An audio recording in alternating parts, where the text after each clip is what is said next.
제가 그분의 침실 문을 열었을 때 저는 이미 돌아올 수 없는 강을 그날 밤 저는 제 인생에서 가장 큰 실수를 했습니다. 아니, 어쩌면 운명이었을지도 모르겠습니다. 안녕하세요, 여러분. 오늘 제가 들려드릴 이야기는 제 인생에서 가장 아프고 가장 뜨거웠던 시간에 대한 고백입니다. 이 영상이 도움이 되셨다면 구독과 좋아요 부탁드립니다. 여러분의 작은 관심이 제게 큰 힘이 됩니다. 이 이야기 속 인물들의 이름은 모두 가명이며 실제 인물이나 단체와는 무관함을 밝힙니다. 제 이름은 나겸서입니다. 32살 대한민국 최고의 재벌 기업 한별그룹의 회장 직속 비서로 일하고 있습니다. 아니, 일하고 있었다고 해야 맞겠네요. 어떻게 제가 이 자리까지 오게 되었는지 그 시작부터 말씀드려야 할 것 같습니다. 저는 평범한 가정에서 태어났습니다. 아버지는 작은 인쇄소를 운영하셨고 어머니는 동네 슈퍼에서 계산대를 지키셨죠. 그런 부모님 밑에서 자란 저는 오직 한 가지만을 바라보며 살았습니다. 성공. 가난에서 벗어나는 것. 그것이 제 유일한 목표였습니다. 명문대를 졸업하고 영어와 중국어, 일본어까지 완벽하게 구사하며 밤낮 없이 자기 개발에 매진했습니다. 그렇게 쌓은 스펙으로 한별그룹에 입사했을 때 저는 제 인생이 드디어 피어나기 시작했다고 믿었습니다. 처음 2년은 일반 비서실에서 보냈습니다. 그러다 회장님의 눈에 띄게 된 건 순전히 우연이었습니다. 중국 바이어와의 계약건에서 통역 담당자가 급하게 쓰러졌고 제가 그 자리를 메웠던 겁니다. 3시간짜리 회의를 완벽하게 소화해냈고 그날 밤 회장님은 저를 직속 비서로 발탁하셨습니다. 고민왕 회장님. 65의 나이에도 카리스마가 넘치는 대한민국 재계 서열 5위 안에 드는 거물이셨습니다. 키 180에 가까운 큰 키, 은발의 머리, 날카로운 눈빛. 하지만 저를 처음 대하실 때는 의외로 부드러운 미소를 지으셨던 기억이 납니다. 겸서 씨, 앞으로 고생 좀 하게 될 겁니다. 하지만 그만큼 배울 것도 많을 거예요. 그렇게 시작된 직속 비서 생활은 말 그대로 전쟁이었습니다. 새벽 5시에 출근해서 밤 11시에 퇴근하는 건 기본이었고 해외 출장은 한 달에 2~3번씩이었습니다. 주말도 없었고 명절도 없었습니다. 오직 회장님의 스케줄만이 저의 시간을 지배했습니다. 하지만 저는 불평하지 않았습니다. 연봉 1억 2천에서 시작해 3년 만에 5억까지 올랐고 제 통장에는 평생 모아도 보지 못했을 돈이 쌓여갔습니다. 부모님께 새 집을 사드렸고 동생의 유학 비용도 모두 제가 댔습니다. 저는 제가 원하던 삶을 살고 있었습니다. 그리고 무엇보다 고민왕 회장님은 훌륭한 분이셨습니다. 냉철한 사업가이면서도 직원들에게는 공평했고 실력만 있다면 누구에게나 기회를 주는 분이셨습니다. 저 역시 그런 기회를 받은 사람 중 하나였죠. 회장님의 부인 방채련 여사님은 제가 입사하고 1년쯤 지나서야 처음 뵀습니다. 명품으로 치장한 우아한 모습, 하지만 그 눈빛만큼은 차가웠던 기억이 납니다. 여사님은 저를 위아래로 훑어보시더니 짧게 한마디만 하셨습니다. 회장님을 잘 보좌해 주세요. 그 말투에는 경고가 담겨 있었습니다. 선을 넘지 말라는. 저는 고개를 숙이며 대답했습니다. 최선을 다하겠습니다. 그때만 해도 저는 그 선이 어디인지 명확히 알고 있다고 믿었습니다. 회장님과 여사님의 관계는 결코 다정해 보이지 않았습니다. 같은 공간에 있어도 대화는 거의 없었고 여사님은 주로 해외에서 시간을 보내셨습니다. 파리, 뉴욕, 런던. 명품 컬렉션을 보러 다니시거나 상류층 모임에 참석하시는 게 일상이셨죠. 회장님은 그런 여사님에 대해 단 한 번도 말씀하신 적이 없었습니다. 그저 묵묵히 일만 하셨죠. 그러다 그해 가을 여사님이 2달짜리 유럽 여행을 떠나셨습니다. 이번엔 좀 길게 쉬려고 해요. 한별 패션 쪽 바이어들도 만나야 하고. 여사님의 출국을 본관 로비에서 배웅하던 날 회장님의 표정은 평소와 다름없이 무덤덤했습니다. 손을 한번 흔드시고는 곧바로 업무에 복귀하셨죠. 그날 밤이었습니다. 평소처럼 회장님의 마지막 일정을 정리하고 퇴근 준비를 하고 있던 저에게 회장님의 전화가 걸려왔습니다. 겸서 씨, 지금 시간 괜찮나요? 평소와 다른 약간 낮은 목소리였습니다. 네, 회장님. 무슨 일이십니까? 한남동 본관으로 와줄 수 있겠어요? 급히 확인해야 할 서류가 있어서요. 저는 이상함을 느꼈습니다. 서류라면 이메일로도 충분했으니까요. 하지만 회장님의 지시를 거절할 수는 없었습니다. 알겠습니다. 지금 바로 가겠습니다. 그렇게 저는 그날 밤 한남동 본관으로 향했습니다. 택시 안에서 스마트폰을 확인하며 어떤 서류일까 생각했지만 특별히 급한 안건은 없었습니다. 하지만 회장님이 부르신 이상 분명 중요한 이유가 있을 거라 믿었습니다. 본관 앞에 도착했을 때는 밤 10시가 넘어 있었습니다. 경비원에게 인사를 하고 엘리베이터를 탔습니다. 최상층 회장님의 전용 공간으로 향하는 버튼을 눌렀습니다. 엘리베이터가 올라가는 동안 제 심장은 이유 없이 빠르게 뛰기 시작했습니다. 그게 예감이었을까요? 아니면 이미 제 무의식이 알고 있었던 걸까요? 엘리베이터 문이 열렸을 때 복도는 고요했습니다. 회장님의 집무실 문이 반쯤 열려 있었고 안쪽에서 희미한 불빛이 새어나오고 있었습니다. 저는 천천히 다가가 노크를 했습니다. 회장님 낙염서입니다. 들어오세요. 문을 열고 들어간 순간 저는 제가 예상했던 것과는 전혀 다른 광경을 마주했습니다. 회장님은 평소의 정장이 아닌 편안한 셔츠 차림이셨습니다. 넥타이도 풀어져 있었고 손에는 위스키 잔이 들려 있었습니다. 앉으세요, 겸서 씨. 저는 조심스럽게 소파에 앉았습니다. 서류는 어디 있습니까? 회장님은 잠시 말없이 저를 바라보시다가 천천히 입을 여셨습니다. 서류는 없습니다. 그 한마디에 저는 모든 것을 이해했습니다. 그 순간 제 머릿속은 새하얗게 변했습니다. 회장님은 천천히 자리에서 일어나 창가로 걸어가셨습니다. 서울의 야경이 한눈에 내려다 보이는 그 넓은 창 앞에 서서 말씀하셨습니다. 겸서 씨, 당신은 지난 3년간 제 곁에서 완벽했어요. 업무적으로도 인간적으로도. 저는 대답하지 못했습니다. 무슨 말을 해야 할지 몰랐습니다. 사실 오늘 당신을 부른 건 용기를 내보려고 했던 겁니다. 회장님의 목소리가 떨리고 있었습니다. 평소에 당당하고 카리스마 넘치는 그분이 아니었습니다. 지금 제 앞에 계신 분은 그저 한 명의 외로운 남자였습니다. 저는 가슴이 철렁 내려앉는 것을 느꼈습니다. 회장님, 저는 아무 말하지 마세요. 일단 제 이야기를 들어주세요. 회장님은 천천히 돌아서서 저를 마주 보셨습니다. 저는 30년 전 집안의 압력으로 결혼했습니다. 채련 씨와는 사랑이 아니었어요. 사업상의 결합이었죠. 그걸 알면서도 저는 좋은 남편이 되려고 노력했습니다. 하지만 회장님은 쓸쓸하게 웃으셨습니다. 채련 씨에게 저는 그저 명품 카드였을 뿐입니다. 그분은 제 돈을 좋아했지 저라는 사람을 좋아한 적은 한 번도 없었어요. 저는 듣고만 있었습니다. 이런 이야기를 들어도 되는 건지 확신이 서지 않았습니다. 아들 둘을 낳고 키웠지만 아이들마저 저를 ATM처럼 대합니다. 용돈을 요구할 때만 전화가 오죠. 명절에도 얼굴 보기 힘듭니다. 회장님의 눈빛에 깊은 외로움이 서려 있었습니다. 그런 삶을 살다 보니 어느 순간부터 제 자신이 사라진 것 같았어요. 고민왕이라는 인간이 아니라 그저 한별그룹 회장이라는 타이틀만 남은 것 같았습니다. 회장님은 소파에 앉으시며 계속 말씀하셨습니다. 그러다 당신을 만났습니다. 처음엔 그저 능력 있는 직원이라고만 생각했어요.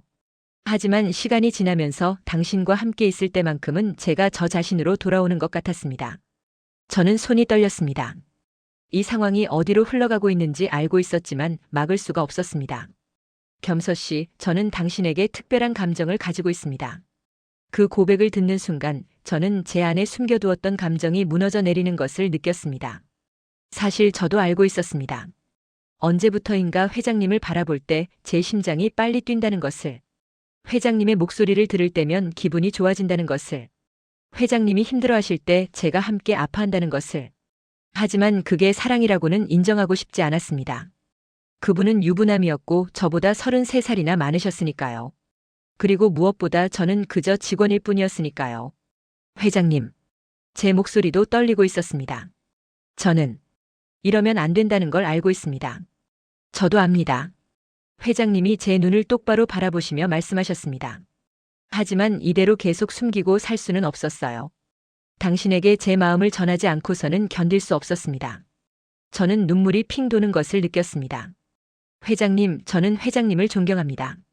정말로 훌륭한 분이라고 생각합니다. 하지만 이건 안 된다는 거 알아요. 회장님은 씁쓸하게 웃으셨습니다. 그래서 오늘이 마지막입니다. 오늘 이 고백을 하고 나면 저는 다시는 이런 말을 꺼내지 않을 겁니다. 우리는 다시 회장과 비서로 돌아갈 거예요. 그 말을 들으니 가슴 한쪽이 무너지는 것 같았습니다. 왜일까요? 안 된다는 걸 알면서도 이게 마지막이라는 말이 이렇게 아플 줄은 몰랐습니다. 한 가지만 부탁해도 될까요? 회장님이 조심스럽게 물으셨습니다. 오늘 밤만큼은 그저 고민왕이라는 한 남자와 나겸서라는 한 여자로 지낼 수 있을까요? 회장과 비서가 아니라. 저는 대답해야 했습니다. 아니라고 해야 했습니다. 하지만 제 입에서 나온 말은 달랐습니다. 네. 그 한마디가 제 인생을 완전히 바꿔놓을 줄은 그때 몰랐습니다. 회장님은 천천히 제게 다가오셨습니다. 그리고 조심스럽게 제 손을 잡으셨습니다. 그 손길은 떨리고 있었습니다. 고맙습니다, 겸서 씨. 우리는 한참을 그렇게 마주보고 있었습니다. 시간이 멈춘 것 같았습니다. 이 순간이 영원히 계속되기를 바라면서도 동시에 이 순간이 끝나기를 바랐습니다. 회장님은 제 뺨에 손을 갖다 대셨습니다. 당신은 정말 아름다운 사람입니다. 겉모습이 아니라 당신이라는 사람 자체가. 저도 모르게 눈물이 흘러내렸습니다. 회장님, 오늘만큼은 민항이라고 불러주세요. 제 본명입니다. 민항 씨. 그 이름을 부르는 순간 모든 경계가 무너졌습니다. 우리는 서로를 끌어안았습니다. 그리고 그날 밤 우리는 선을 넘었습니다. 다음 날 아침 저는 회장님의 침대에서 눈을 떴습니다. 옆에서 평화롭게 잠들어 계신 회장님을 보며 저는 깨달았습니다. 저는 이미 돌이킬 수 없는 강을 건넜다는 것을.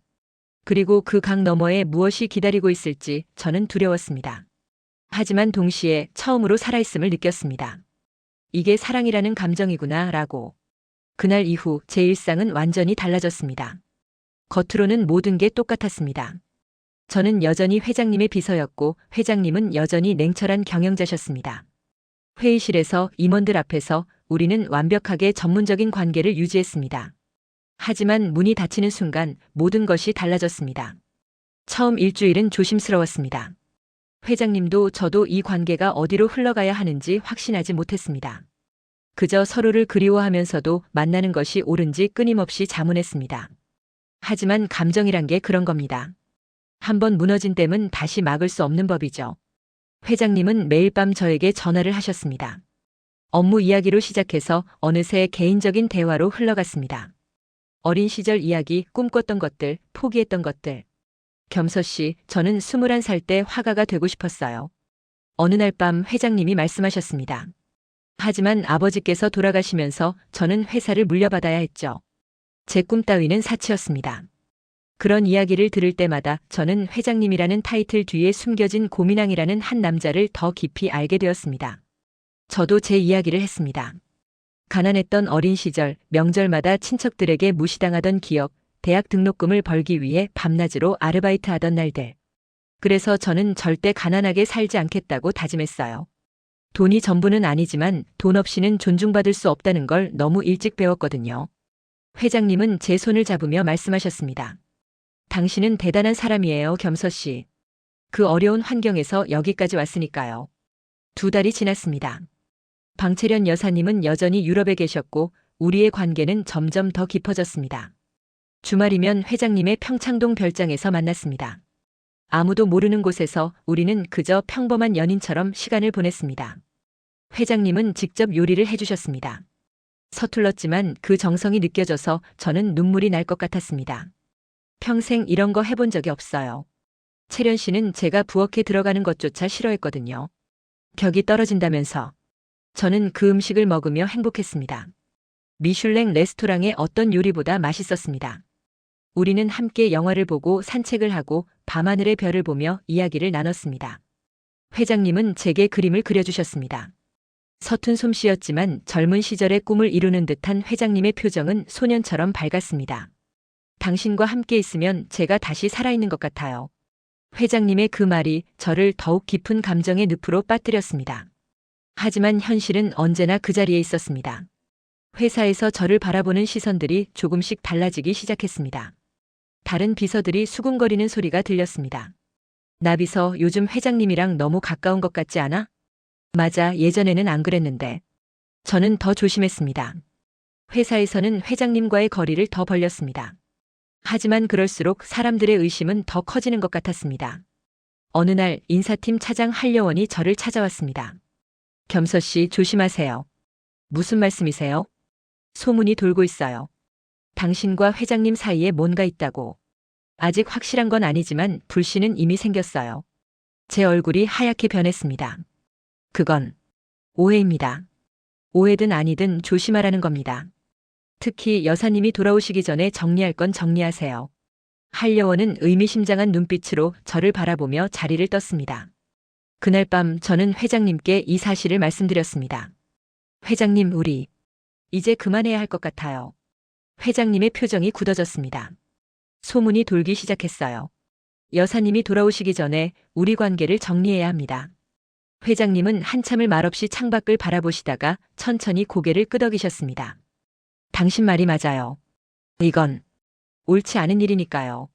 하지만 그 다음 날 회장님은 다시 저를 불렀습니다. 겸서 씨, 저는 당신 없이는 못 살 것 같아요. 그리고 제게 청혼하셨습니다. 채련 씨와 이혼하겠습니다. 그리고 당신과 새로운 인생을 시작하고 싶어요. 저는 그 말을 듣고 충격을 받았습니다. 회장님, 그건 안 됩니다. 회사가 회장님의 명예가 뭐가 중요합니까? 저는 평생 명예를 위해 살았어요. 이제는 제 행복을 위해 살고 싶습니다. 회장님의 눈빛은 진지했습니다. 제게 시간을 주세요. 채련 씨와 정리하고 아이들을 설득하고 모든 걸 정리하겠습니다. 저는 눈물을 흘렸습니다. 기쁨인지 슬픔인지 두려움인지 알 수 없는 눈물이었습니다. 정말 그러실 건가요? 네, 약속합니다. 그 약속을 듣는 순간 저는 미래를 꿈꾸기 시작했습니다. 회장님과 함께하는 미래를. 하지만 제가 몰랐던 것은 폭풍이 이미 우리를 향해 다가오고 있다는 사실이었습니다. 그리고 그 폭풍의 이름은 방채련이었습니다. 11월 둘째 주 목요일 오후 3시. 제 핸드폰에 회장님의 비서실장 공단율로부터 긴급 연락이 왔습니다. 나비서님, 큰일입니다. 여사님께서 오늘 저녁 귀국하십니다. 예정보다 3주나 빨랐습니다. 갑자기요? 무슨 일이 있으신가요? 모릅니다. 하지만 여사님 목소리가 심상치 않았습니다. 저는 식은땀이 났습니다. 본능적으로 불길한 예감이 들었습니다. 즉시 회장님께 보고드렸습니다.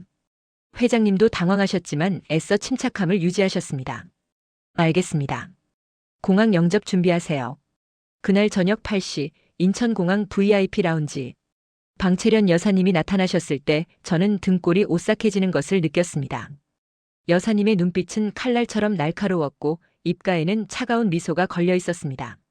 오랜만이네요, 여러분. 여사님은 회장님을 거들떠보지도 않고 곧장 리무진으로 향하셨습니다. 차 안에서도 여사님은 한마디도 하지 않으셨습니다. 그 침묵이 더 무서웠습니다. 한남동 본관에 도착했을 때 여사님은 회장님께 말씀하셨습니다. 서재로 오시죠. 할 이야기가 있어요. 저는 1층 비서실에서 대기했습니다. 시간이 흐를수록 불안감이 커졌습니다. 1시간쯤 지났을 때 위층에서 여사님의 고함 소리가 들려왔습니다. 이혼? 지금 정신이 있으신 겁니까? 저는 가슴이 철렁 내려앉았습니다. 회장님께서 말씀하신 거였구나. 30년을 함께한 저를 버리고 그 여자한테 가시겠다고요. 채련 씨, 우리 관계는 이미. 닥치세요. 당신이 뭘 안다고. 제가 얼마나 참고 견뎠는지 아세요. 물건이 깨지는 소리가 들렸습니다. 저는 떨리는 손으로 핸드폰을 쥐고 있었습니다. 30분 후 회장님이 내려오셨습니다. 얼굴에는 깊은 상처 자국이 있었습니다. 여사님이 꽃병을 던지신 것 같았습니다. 회장님, 괜찮습니다. 겸서 씨, 오늘은 들어가세요. 내일 이야기합시다. 회장님의 목소리는 지쳐 있었습니다. 다음 날 회사는 발칵 뒤집혔습니다. 방채련 여사님이 직접 본사에 나타나신 겁니다. 평소에는 회사 업무에 일체 관여하지 않으시던 분이었습니다. 여사님은 이사회를 긴급 소집하셨습니다. 한별그룹의 지분 30%를 가진 최대 주주로서의 권한을 행사하신 겁니다. 오후 2시 이사회의. 저는 당연히 참석할 수 없었지만 나중에 들은 바로는 아비규환이었다고 합니다. 여러분, 저는 오늘 이 자리에서 중대한 발표를 하겠습니다. 여사님은 이사들 앞에서 폭탄 선언을 하셨습니다. 고민왕 회장이 직원과 부적절한 관계를 맺고 있습니다. 그것도 자신의 비서와. 회의실이 술렁였습니다. 증거가 있습니까? 한의사가 물었습니다. 여사님은 태블릿을 꺼내셨습니다. 그리고 사진들을 보여주셨습니다. 평창동 별장에서 찍힌 저와 회장님의 사진들이었습니다. 누군가 우리를 미행했던 겁니다. 이것으로 충분합니까? 이사들은 충격에 빠졌습니다. 회장님, 이게 사실입니까? 회장님은 일어서셨습니다. 사실입니다. 하지만 이것은 제 사생활 문제이지 경영과는 무관합니다. 무관하다고요. 여사님이 비웃으셨습니다. 한별그룹 회장이 직원과 불륜을 저지른 게 사생활 문제라고요? 이게 언론에 나가면 주가가 폭락할 겁니다. 그건 저는 오늘 이 자리에서 제안합니다. 고민왕 회장의 직무를 일시 정지시키고 비상경영 체제로 전환할 것을. 이사들이 술렁였습니다. 여사님, 그건 너무. 저는 최대 주주입니다. 제 권한을 행사하는 겁니다. 결국 투표가 이루어졌습니다. 12명의 이사 중 7명이 여사님의 손을 들어줬습니다. 회장님은 즉시 직무정지 처분을 받으셨습니다. 그날 오후 저는 인사팀으로 호출되었습니다. 나겸서 씨, 오늘부로 당신은 해고됩니다. 무슨 이유로요? 직장 내 부적절한 관계, 그리고 회사 이미지 실추. 인사팀장 옆에는 여사님의 변호사가 서 있었습니다.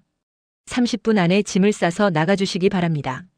퇴직금은 법정 최소 기준으로 지급될 것이며 당신이 받았던 모든 성과급과 스톡옵션은 회수됩니다. 그건 부당해고 아닙니까? 소송하시려면 하세요. 하지만 언론에 이 사실이 알려지면 당신 인생은 끝입니다. 저는 무너졌습니다. 3년간 쌓아온 모든 것이 한순간에 무너졌습니다. 짐을 싸는 동안 동료들은 저를 쳐다보지도 않았습니다. 어떤 이는 수군거렸고 어떤 이는 비웃었습니다. 결국 몸으로 승부한 거였네. 재벌 회장 꼬셔서 대박 나려다가 쫓겨난 거지 뭐. 그 말들이 칼날처럼 저를 찔렀습니다. 회사 로비로 나가려는 순간 방채련 여사님이 서 계셨습니다. 나겸서 씨. 저는 고개를 들어 여사님을 바라봤습니다. 제가 잘못했습니다. 잘못했다는 걸 알아요? 여사님은 차갑게 웃으셨습니다. 당신 같은 여자 한둘이 아니에요. 회장님 곁에는 항상 당신 같은 여자들이 있었죠. 하지만 다들 똑똑했어요. 선을 넘지 않았습니다. 저는 고개를 숙였습니다. 하지만 당신은 달랐어요. 진짜 사랑한다고 착각했죠? 회장님도 당신을 사랑한다고 믿었고. 어리석은 여자. 사랑이 뭔지 알아요? 사랑은 감정이 아니라 계약이에요. 저와 회장님의 결혼은 30년짜리 계약입니다. 당신 같은 여자가 끼어들 자리는 없어요. 여사님은 저에게 봉투 하나를 던지셨습니다. 5억입니다. 받고 조용히 사라지세요. 다시는 회장님 앞에 나타나지 마세요. 저는 그 돈을 보며 눈물을 흘렸습니다. 저는 돈이 필요해서 회장님을 만난 게 아닙니다. 그럼 거절하세요. 여사님은 비웃으며 떠나셨습니다. 저는 그 봉투를 들고 회사를 나왔습니다. 바깥은 추운 겨울이었습니다. 회사에서 쫓겨난 그날 밤 저는 원룸으로 돌아왔습니다. 텅 빈 방 안에서 저는 방채련 여사님이 준 봉투를 바라봤습니다. 5억. 평생 모아도 모으기 힘든 돈이었습니다. 하지만 제 손은 떨렸습니다. 이 돈을 받는 순간 저는 정말로 돈 때문에 회장님을 만난 여자가 되는 것 같았습니다. 핸드폰이 울렸습니다. 회장님이었습니다. 겸서 씨, 괜찮아요? 회장님의 목소리는 지쳐 있었습니다. 네, 괜찮습니다. 미안해요. 제가 당신을 지키지 못했어요. 저는 눈물을 참으며 대답했습니다. 회장님 잘못이 아닙니다. 저도 각오하고 시작한 일이에요. 지금 어디 있어요? 제가 갈게요. 안 됩니다. 여사님이 사람을 풀어놨을 거예요. 회장님이 저를 만나는 게 들키면 상황은 더 나빠집니다. 회장님은 한참을 침묵하시다가 말씀하셨습니다. 일주일만 기다려주세요. 제가 모든 걸 정리하겠습니다. 회장님, 채련 씨와 합의 이혼을 하겠습니다. 제 지분 절반을 주고서라도 당신과 함께할 겁니다. 저는 가슴이 먹먹했습니다. 회장님, 그렇게까지 하실 필요 없어요. 당신이 필요해요, 겸서 씨. 당신 없이는 살 수 없어요. 전화를 끊고 저는 한참을 울었습니다. 다음 날부터 언론이 들썩이기 시작했습니다. 한별그룹 고민왕 회장 비서와 불륜설. 재벌 회장 직무정지, 불륜 스캔들 영향. 방채련 여사 이혼 소송 준비 중. 기사는 매일 쏟아졌고 인터넷에는 온갖 악플이 달렸습니다. 하지만 제 이름은 나오지 않았습니다. 여사님이 언론을 통제하고 있었던 겁니다. 대신 20대 비서, 젊은 여직원 같은 표현만 나왔습니다. 사흘째 되던 날 회장님의 아들 고성윤이 저를 찾아왔습니다. 35살 한별그룹 전략기획실장이었던 그는 차가운 눈빛으로 저를 내려다봤습니다. 당신이 나겸서 씨군요. 네. 우리 아버지를 망친 여자. 저는 고개를 숙였습니다. 죄송합니다. 죄송하다고요? 그 말로 끝입니까? 고성윤은 비웃었습니다. 우리 가족이 얼마나 망가졌는지 알아요? 어머니는 약을 먹고 쓰러지셨고 동생은 회사를 그만두겠다고 난리고 저는 이사회에서 매일 모욕을 당합니다. 정말 죄송합니다. 당신 아버지한테 뭐라고 했어요? 사랑한다고? 행복하게 해주겠다고? 저는 대답하지 못했습니다. 웃기지 마세요. 당신은 그저 아버지의 돈과 권력이 좋았던 거예요. 가난한 집안 출신이 재벌 회장 잡으면 인생 역전이니까요. 그게 아닙니다. 그럼 뭔데요? 저는 고개를 들어 그를 똑바로 바라봤습니다. 저는 진심으로 회장님을 사랑합니다. 사랑? 고성윤이 코웃음을 쳤습니다. 33살 차이가 나는 유부남을 당신 아버지 뻘 되는 사람을 사랑한다고요? 나이가 중요합니까? 저는 고민왕이라는 한 사람을 사랑합니다. 미쳤군요. 고성윤은 제게 서류 봉투를 던졌습니다. 여기 합의서입니다. 10억 드릴게요. 대신 아버지와 연락을 끊고 한국을 떠나세요. 저는 그 서류를 보지도 않았습니다. 거절합니다. 뭐라고요? 저는 돈이 필요해서 회장님을 만난 게 아닙니다. 그럼 뭘 원하는데요? 저는 조용히 대답했습니다. 그분의 행복입니다. 고성윤은 어이없다는 표정을 지었습니다. 당신이 아버지를 행복하게 해줄 수 있다고 생각해요? 모르겠습니다. 하지만 시도는 해보고 싶습니다. 어리석은 여자. 고성윤은 문을 박차고 나갔습니다. 그날 밤 저는 결심했습니다. 회장님을 만나러 가기로. 한남동 본관으로 갔습니다. 경비원들이 저를 막았지만 저는 애원했습니다. 제발요 5분만이라도. 결국 경비실장이 회장님께 전화를 드렸고 회장님이 허락하셨습니다. 회장님은 서재에 계셨습니다. 일주일 만에 본 회장님은 많이 야위셨습니다. 겸서 씨. 우리는 말없이 서로를 껴안았습니다. 회장님 이제 그만하셔야 해요. 제가 먼저 말했습니다. 저 때문에 회장님이 너무 많은 걸 잃으셨어요. 당신이 없으면 저는 아무것도 아니에요. 아닙니다. 회장님은 한별그룹의 회장이세요. 수만 명의 직원들이 회장님을 믿고 따릅니다. 그런 것들이 무슨 의미가 있어요? 회장님의 눈에 눈물이 고였습니다. 저는 평생 의미 없는 삶을 살았어요. 당신을 만나고서야 처음으로 살아있음을 느꼈습니다. 저도 울었습니다. 저도요. 저도 회장님과 함께 있을 때가 가장 행복했어요. 우리는 한참을 그렇게 울었습니다. 겸서 씨, 저와 함께 떠나요. 회장님이 제 손을 잡으며 말씀하셨습니다. 모든 걸 버리고 당신과 새로 시작하고 싶어요. 프랑스로 갈까요? 아니면 뉴질랜드? 아무도 우리를 모르는 곳에서 평범하게 살고 싶어요. 저는 고개를 저었습니다. 회장님, 그건 도망입니다. 그럼 어쩌라는 겁니까? 싸우세요. 회장님의 자리를 되찾으세요. 그리고 저는 깊은 계속 1월 24일 숨을 쉬었습니다. 그리고 저를 잊으세요. 뭐라고요? 저는 회장님의 발목을 잡는 존재예요. 제가 있는 한 회장님은 계속 공격받을 겁니다. 겸서 씨, 그런 말 하지 마세요. 저는 괜찮아요. 정말이에요. 저는 억지로 웃으며 말했습니다. 저는 또 시작할 수 있어요. 젊으니까요. 하지만 회장님은 이 나이에 모든 걸 잃으시면 안 돼요. 회장님은 저를 꼭 끌어안으셨습니다. 당신을 잃는 게 모든 걸 잃는 거예요. 시간이 지나면 잊으실 거예요. 절대 못 잊어요. 우리는 그날 밤 마지막 밤을 함께 보냈습니다. 다음 날 아침 저는 회장님이 주무시는 동안 조용히 떠났습니다. 탁자 위에 편지 한 장을 남기고 회장님, 저를 만나주셔서 감사했습니다. 제 인생에서 가장 행복한 시간이었습니다. 부디 건강하시고 행복하세요. 저는 괜찮을 겁니다. 사랑합니다. 마이너스 겸서. 그리고 저는 여사님이 준 5억을 전액 기부했습니다. 저소득층 여성의 자립을 돕는 단체에. 저는 새로 시작할 겁니다. 맨손으로 처음부터. 그로부터 6개월이 흘렀습니다. 저는 부산으로 내려왔습니다. 서울에서 멀리 떨어진 아무도 저를 모르는 곳으로. 해운대 근처의 작은 카페에서 아르바이트를 시작했습니다. 시급 10,000원, 하루 8시간 근무. 한별그룹에서 받던 월급의 100분의 1도 안 되는 돈이었지만 저는 불평하지 않았습니다. 카페 사장님 김여하 씨는 50 중반의 다정한 분이셨습니다. 겸서 씨, 힘든 일 있었나 봐요? 어느 날 사장님이 물으셨습니다. 어떻게 하셨어요? 눈빛을 보면 알아요. 많이 울었던 사람의 눈이에요. 저는 쓸쓸하게 웃었습니다. 네. 조금 힘든 일이 있었어요. 말하고 싶으면 말하고 아니면 참아도 돼요. 다만 한 가지만 기억하세요. 어떤 고통도 영원하지 않아요. 사장님의 그 말이 저에게 큰 위로가 되었습니다. 밤마다 저는 회장님 생각을 했습니다. 지금쯤 회사로 복귀하셨을까? 여사님과는 어떻게 지내고 계실까? 저를 잊으셨을까? 핸드폰을 바꿨기 때문에 회장님과는 연락이 끊긴 상태였습니다.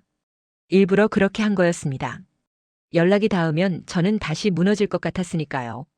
가끔 뉴스를 검색했습니다. 한별그룹은 여전히 방채련 여사님이 실권을 쥐고 계셨고 회장님은 명목상의 회장으로만 남아 계셨습니다. 기사에 나온 회장님의 사진은 예전보다 훨씬 지쳐 보였습니다. 그 모습을 볼 때마다 제 가슴이 찢어지는 것 같았습니다. 제가 잘한 걸까요? 매일 밤 스스로에게 물었습니다. 하지만 답은 나오지 않았습니다. 3개월쯤 지났을 때 한 손님이 카페에 들어왔습니다. 정장 차림의 50대 남성이었는데 저를 보더니 눈을 크게 떴습니다. 나겸서 씨, 맞죠? 저는 당황했습니다. 누구시죠? 저는 한별그룹 감사실에서 일했던 유다무입니다. 3년 전에 퇴사했지만요. 제 얼굴이 굳었습니다. 저를 어떻게 찾으셨어요? 우연입니다. 부산에 출장 왔다가 이 카페에 들렀는데 설마 당신이 있을 줄은. 유다무 씨는 자리에 앉으며 말했습니다. 제가 뭔가 전해드릴 게 있어서 다행이네요. 전해주실게요. 회장님 이야기입니다. 제 심장이 빠르게 뛰기 시작했습니다. 회장님께서 어떻게 지내세요? 유다무 씨는 한숨을 쉬었습니다. 좋지 않습니다. 아주 많이. 무슨? 회장님은 지난 6개월간 거의 사람이 폐인처럼 지내셨어요. 회의에도 거의 참석 안 하시고 서재에만 틀어박혀 계신다고 합니다. 제 눈에 눈물이 맺혔습니다. 그리고 매일 당신을 찾으신대요. 사람을 풀어서 전국을 뒤지셨지만 찾지 못하셨죠. 제가 핸드폰을 바꿔서. 알아요. 일부러 그러신 거겠죠. 유다무 씨는 봉투 하나를 꺼냈습니다. 이건 제가 개인적으로 드리는 겁니다. 회장님이 부탁하신 건 아니고요. 봉투 안에는 사진 몇 장이 들어 있었습니다. 회장님의 사진이었습니다. 예전과 달리 머리가 새하얗게 새셨고 얼굴은 헬쑥하게 야위셨습니다. 마치 10년은 늙으신 것 같았습니다. 이게 언제 찍힌 사진이에요? 일주일 전입니다. 저는 눈물을 흘렸습니다. 회장님, 왜 이렇게까지? 당신 때문입니다, 나겸서 씨. 회장님은 당신을 잊지 못하고 계세요. 저는 회장님을 위해 떠난 건데 그게 회장님이 원하셨던 건 아니었나 봅니다. 유다무 씨는 일어서며 말했습니다. 제가 드릴 말씀은 이게 답니다. 어떻게 하실지는 당신의 선택이에요. 그가 나간 뒤 저는 한참을 그 사진들을 바라봤습니다. 그날 밤 저는 결정을 내렸습니다. 서울로 돌아가기로. 하지만 회장님을 만나러 가는 게 아니었습니다. 이 상황을 끝내러 가는 거였습니다. 다음 날 저는 사장님께 사정을 말씀드리고 부산을 떠났습니다. 겸서 씨 행복하세요. 어떤 선택을 하든지. 사장님의 마지막 말씀이 가슴에 남았습니다. 서울에 도착한 저는 곧장 한남동 본관으로 향하지 않았습니다. 대신 방채련 여사님을 찾아갔습니다. 여사님은 강남의 한 고급 레스토랑에서 저를 만나주셨습니다. 오랜만이네요, 나겸서 씨. 여사님의 목소리는 여전히 차가웠습니다. 다시 돌아온 건가요? 돈이 떨어져서? 아닙니다. 저는 똑바로 여사님을 바라보며 말했습니다. 거래를 하러 왔습니다. 거래? 제가 완전히 사라지겠습니다. 회장님 앞에 다시는 나타나지 않겠어요. 대신 한 가지 조건이 있습니다. 여사님이 흥미롭다는 듯 저를 바라봤습니다. 조건? 뭔데요? 회장님을 자유롭게 해주세요. 무슨 소리예요? 회장님의 경영권을 돌려주세요. 그리고 회장님이 원하시는 대로 살게 해주세요. 여사님은 비웃었습니다. 제가 왜 그래야 하죠? 지금 회장님은 죽어가고 계세요. 이대로 가다간 정말로 돌이킬 수 없게 됩니다. 그건 당신 때문이잖아요. 맞습니다. 제 때문입니다. 저는 고개를 숙였습니다. 그래서 제가 책임지려고 합니다. 제가 사라지면 회장님은 다시 일어나실 거예요. 여사님은 한참을 저를 바라보다가 말했습니다. 당신 정말로 회장님을 사랑하는군요. 네. 어리석은 여자. 여사님은 와인을 한 모금 마시며 말을 이었습니다. 좋아요. 거래하죠. 당신이 완전히 사라진다면 저도 회장님을 놓아드리겠어요. 약속하시는 겁니까? 제가 한 말은 지킵니다. 여사님은 서류를 꺼냈습니다. 여기 서명하세요. 회장님과 일체의 접촉을 하지 않겠다는 각서입니다. 이걸 어기면 법적 책임을 지게 됩니다. 저는 떨리는 손으로 펜을 들었습니다. 서명하는 순간 제 인생에서 고민왕이라는 사람은 영원히 사라지는 겁니다. 하지만 이게 맞는 일이었습니다. 회장님을 사랑한다면 회장님을 자유롭게 해드려야 했습니다. 저는 서명했습니다. 잘 생각하셨어요. 여사님은 서류를 챙기며 일어났습니다. 일주일 안에 한국을 떠나세요. 그게 당신과 회장님 모두를 위한 길입니다. 여사님이 떠난 후 저는 혼자 남았습니다. 레스토랑 창밖으로 서울의 야경이 보였습니다. 한때 제가 정복했다고 믿었던 이 도시에서 저는 이제 떠나야 했습니다. 하지만 후회는 없었습니다. 사랑했으니까요. 진심으로. 일주일 후 인천공항. 저는 캐나다행 비행기 탑승을 기다리고 있었습니다. 토론토에 있는 대학에서 MBA 과정을 시작하기로 했습니다. 부산 카페에서 번 돈과 그동안 모았던 저축으로 첫 학기 등록금을 낼 수 있었습니다. 새로운 시작이었습니다. 탑승 시간이 30분 남았을 때 제 핸드폰이 울렸습니다. 모르는 번호였습니다. 여보세요? 겸서 씨. 그 목소리를 듣는 순간 제 심장이 멎는 것 같았습니다. 회장님이었습니다. 회장님? 지금 어디 있어요? 그건 공항이죠? 떠나려는 거죠? 저는 대답할 수 없었습니다. 제발 기다려주세요. 지금 가고 있어요. 회장님 안 됩니다. 저는 여사님과 약속했어요. 그 약속 저는 인정하지 않습니다. 회장님의 목소리가 떨렸습니다. 겸서 씨, 제 말 좀 들어주세요. 제발. 회장님. 30분만 기다려주세요. 아니, 20분이면 됩니다. 제발요. 저는 눈물을 흘리며 대답했습니다. 회장님, 이미 끝났어요. 우리는 끝나지 않았어요. 제가 끝났다고 말하기 전까지는 전화가 끊겼습니다. 저는 울면서 탑승구를 향해 걸었습니다. 돌아보면 안 됐습니다. 돌아보면 저는 다시 무너질 것 같았습니다. 탑승 안내 방송이 나왔습니다. 토론토행 K73편 탑승을 시작하겠습니다. 저는 탑승권을 꺼냈습니다. 그때였습니다. 겸서 씨.